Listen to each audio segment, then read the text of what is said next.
All right, we're going to start out with a chapter from Matthew 20, verses 1, and then we'll go to 16. The title of this is The Last Shall Be First and the First Shall Be Last.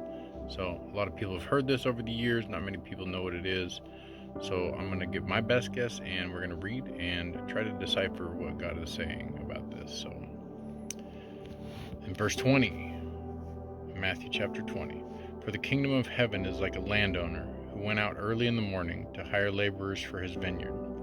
Now when he had agreed, sorry, making sure my charger wasn't on there.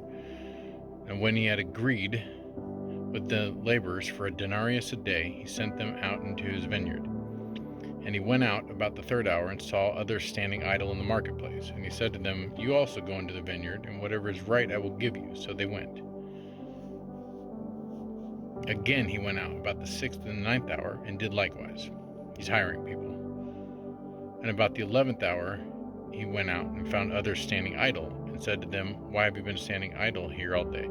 They said to him, Because no one hired us. He said to them, You also go into the vineyard, and whatever is right you will receive. So when evening had come, the owner of the vineyard said to his steward, Call the laborers and give them their wages, beginning with the last to the first. It's interesting he does that instead of the first to the last. And when those came who were hired about the 11th hour, they each received a denarius.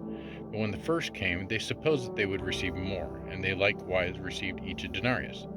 And when they had received it, they complained against the landowner, saying, These last men have worked only 1 hour, and you made them equal to us who have borne the burden in the heat of the day. But he answered one of them and said, Friend, I am doing you no wrong. Did you not agree with me for a denarius? Take what is yours and go your way. I wish to give you this last man the same as to you. Is it not lawful for me to do what I wish with my own things? Or is your eye evil because I am good? So the last will be first and the first last, for many are called but few are chosen. So what I think is going on here is it's more like a test. These are everything written in red in the Bible is what Jesus spoke. Jesus spoke in parables. I think he did that so that it's almost like only a few of those are chosen, because only certain people can get this, people who study it, who look into it. You can't, as God is, he doesn't just come forward and say, I'm alive in front of you, you know what I'm saying? Because it doesn't take any faith to believe something standing in front of you. It takes no faith at all. So God's a mysterious God. He's the creator of everything. He's way more mysterious than you could possibly imagine.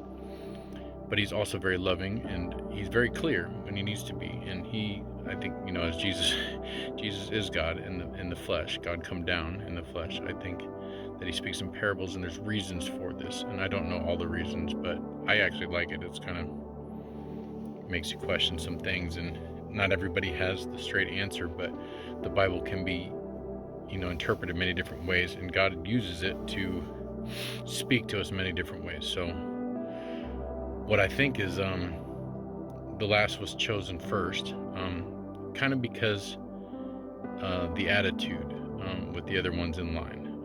Maybe he was seeking to see who was humble. Maybe he was seeking to see who would complain and who would not. They did all agree for a denarius a day. It was their choice to one-up everybody and work harder. I mean, I'm not justifying people who are lazy. I'm just saying, be careful what you agree to. You know what I'm saying? Your word is your bond. And that is very important, because how else can you be trusted? Without trust, you have nothing. You're nothing. So I think that he basically was testing them, and he was, telling them that, many are called but few are chosen. This speaks in other realms too. Many are called to do God's work. Many are called to reach to people and share the love, you know what I'm saying? Because people are lost, and they're lost in their own sin. They don't even know it. Some don't even know it, but only few are chosen. It's like a lineup. It's like your draft pick. You got all the best ones, but you're only going to get a few of those ones, because that's like the A team, right, or something. So it's kind of that, and that sounds, could sound bad to some people, but I believe that like he says in there, is it not lawful for me to do what I wish with my own things? God is still a person, and he's not all butterflies and cupcakes. You know what I'm saying? Like, he's like, when Jesus came down, he spoke the truth, and it pissed people off. It definitely pissed people off, but that's good because it made them think. And it's like the stuff that's going around the world right now. People are seeing the light and the darkness separate, because as it gets darker, the light is more bright. They can see. There's no more hiding in the gray zone. They know something's up. It is very clear. And so I think that is, that is how our God is. He's very interesting, and he is a person too. We're made in his image. We're not gods, but we are to be God-like. So we are to follow his image. And I mean, who else would you follow if you're worshiping? I mean, a lot of people worship different things. Everybody's got a God, whatever you absorb your time into is your God, like it or not. That's the truth. Some people like self pleasures, some people like being, servants, and some people like material things. I mean, it's all a God to you if you look forward to it all the time. And you can change that. You can change what you want to make your God, what you want to dedicate your life to. You have a choice. You have free will. Everything is all free as far as your choices go. So it's not anything that is too impossible to reconcile. But I do think that it's an interesting parable, because he's basically saying, you agree what you agreed with, and I hired you, I gave you a job. And in the beginning it says, for the kingdom of heaven is like a landowner. So the kingdom of heaven is inside us as children of God. It's